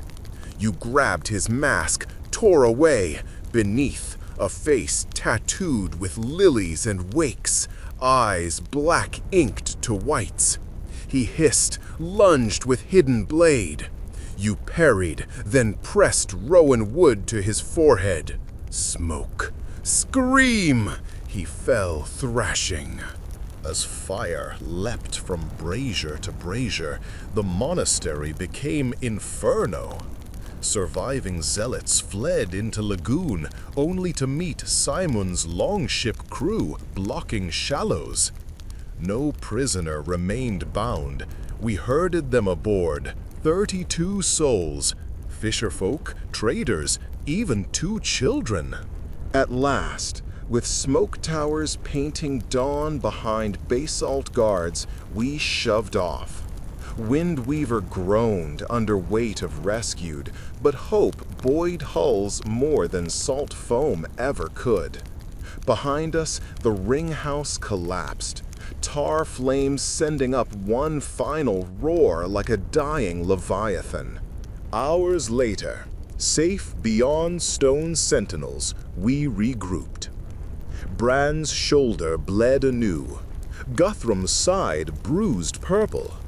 Egil bound Sturmir's cracked knuckles. But eyes sparkled tired triumph. The prisoners offered tearful thanks, pressing tokens, shell pendants, copper bracelets into our palms. One elderly woman kissed Bran's brow. His smile, timid, answered healing deeper than stitches. Night rose, calm and honest for once, a clean velvet sky dusted with stars. We laid blankets over freed folk, set small fires in braziers on deck, and passed around a single keg of ale saved for victory. Even Sturmir laughed, a rumble like distant surf, and told a story of Halfdan's first beard, which grew in 3 separate patches and made goats faint. Laughter rolled, rinsing weeks of dread. You found a quiet rail and spoke softly to invisible fellow travelers who've walked these plank words with you long beyond any sensible bedtime. Here we drift, between past shadows and dawning peace, you tell them. If your lids are heavy, rest in the knowledge that tonight the Seraph of Rowan stands watch, and the lily-wake burns no more. But if curiosity still sparks, leave a trace. Tap the like stone, write the question that haunts you, and ring our night watch bell. One more chapter waits, a final stretch to harbor, and you won't want to miss the last echo of the saga. Dawn bled slowly across the rim of the sea. First a timid silver, then rose, then gold that seeped between the ratlines and warmed every half-frozen soul aboard Windweaver. You woke to the faint clink of ladles in the galley bucket and the drowsy hum of prisoners, now passengers, greeting another day of freedom. Someone had started brewing a thin barley porridge in an iron pot lashed beside the foremast. The smell was mostly smoke and seawater, but after weeks of rot-tainted barrels, it might as well have been a feast in Valhalla. We were 3 ships strong now. Raven's Fury leading with her twin raven prows proud again. Windweaver in the center, and Saemund Sleipnir shadowing the starboard flank like an eager younger sibling. The lagoon of the 12 dead priests lay far behind, just a smudge of smoke on yesterday's horizon, but its ruin seemed to cling to our hulls in subtle ways. Tar stains freckled the deck planks despite scrubbing. Scraps of the lily-wake banners drifted from rigging like torn moth wings. Even the sea sounded different, an undertone in every wave, as though the burned monastery stone were still cracking somewhere beneath the keel. Saemund hailed across the chop, a grin splitting his beard. "Fair wind, cousins! 2 days more, and ale barrels taller than me!"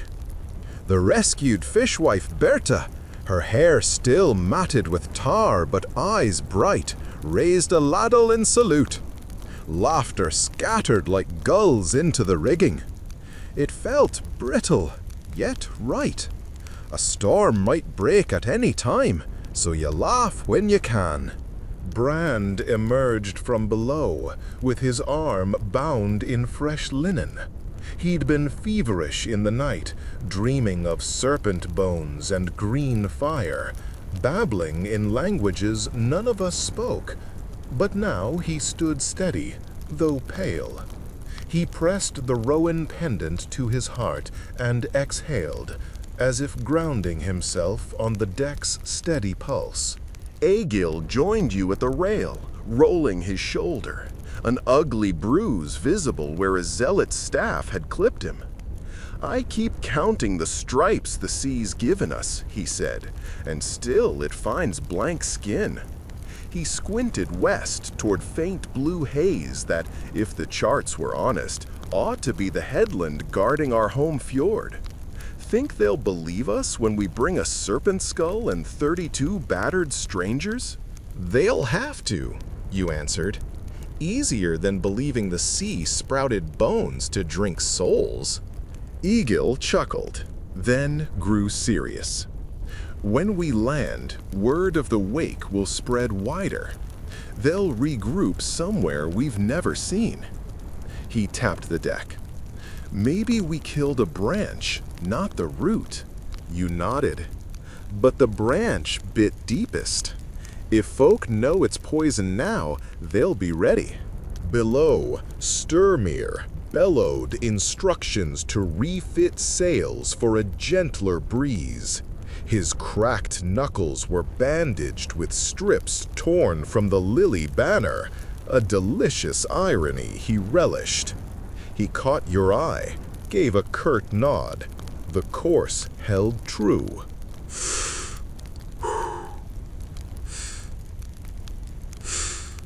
By midday, the wind died to a hush, leaving us to oars.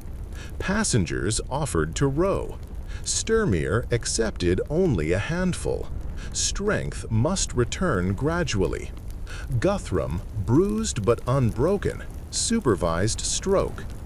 Every pull of the oar set creaked like old floorboards, yet the ships inched onward. The sea glassed over, a mirror sky beneath sky. In that uncanny stillness, voices carried. Some prisoners began a hymn, soft, wavering. It wasn't a chant of the lily-wake. This melody was older, an islander lullaby. Lyrics spoke of guiding whales and moss-covered stones that remembered your name. The song reached from Sleipnir across to us, and soon the rowers matched oar rhythm to its slow cadence. Even Sturmir hummed. But stillness never lasts. A sudden splash off port gave every heart a stutter. You peered. A sleek gray dorsal fin knifed the water. Another. Then a half dozen. Pilot whales escorting. Their presence in island lore meant safe passage.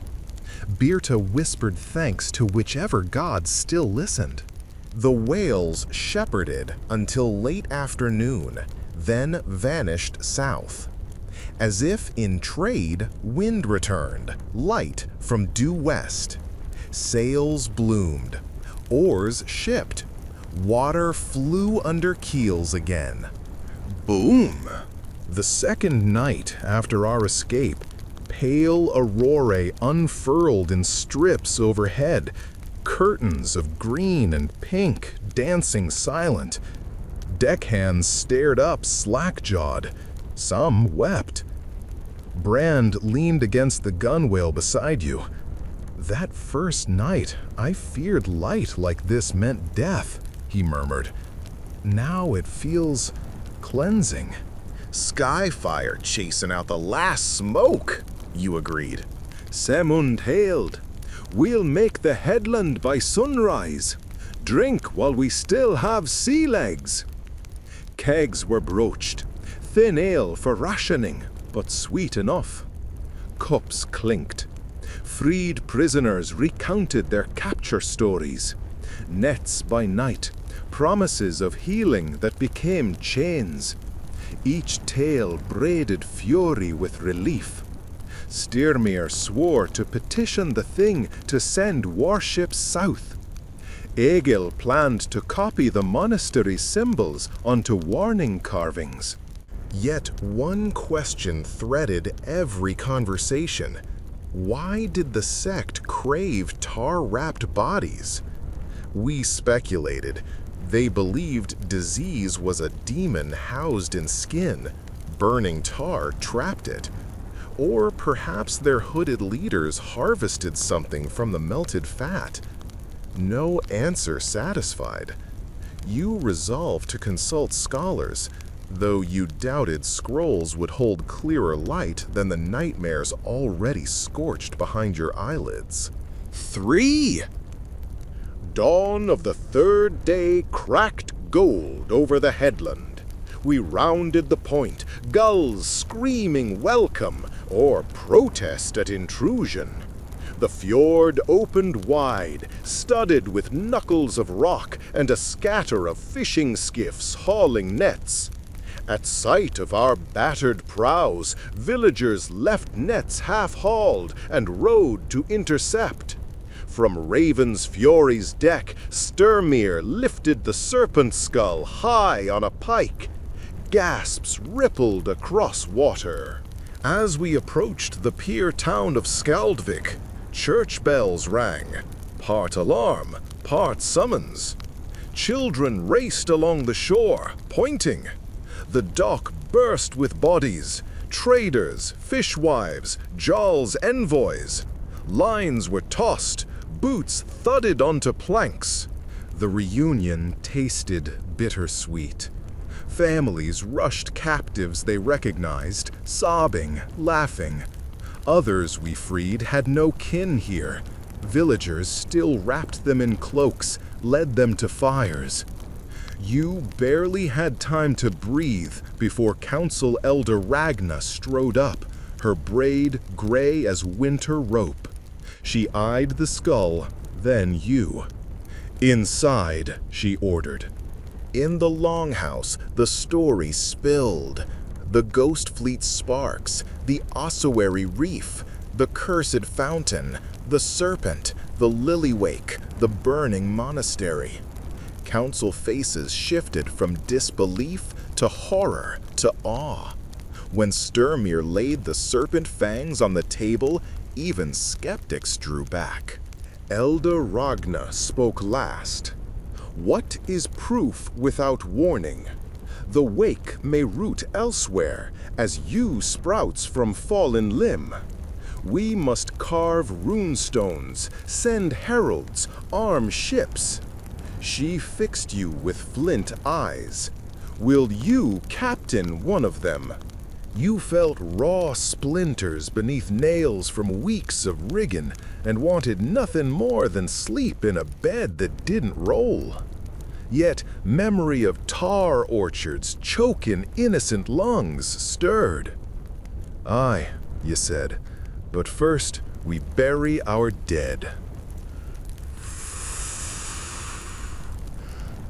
Boom! 3 days of funerals followed. 14 cairns raised for those lost at the Ossuary Reef. 6 more for victims who died of sickness aboard.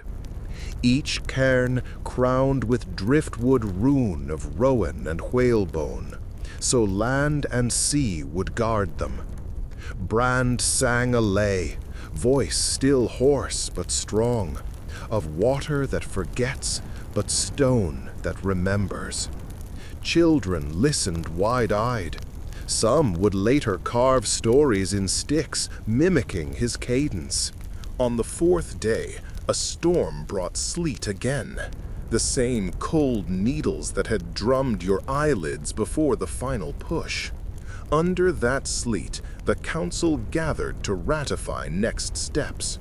Sturmir and Saemond would refit their ships, train new oars. You, Egil, and Guthrum were tasked with mapping rumored coves where lilies had surfaced on trade bales. Brand insisted on coming. The journey had forged him anew. Elder Ragna agreed, but assigned a healer to travel with us, a stern woman named Solveig, whose salves smelled of pine and vinegar. Bah! Preparation filled another week. Scraping hulls, patching sails, forging arrowheads from donated iron. Freed prisoners healed and chose paths. Some returned to islands, others swore fealty to Skaldvik's Jarl, eager to defend new home. Birta stayed in town to run a fish smoke shed, promising to feed any orphaned crew who returned. One dusk, you climbed the bluff above harbor, alone except for gulls.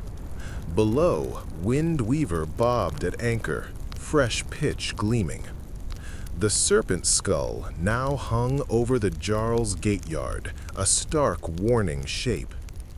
You thought of the voyage's cost: blood, fear, sleepless nights recited like prayer beads.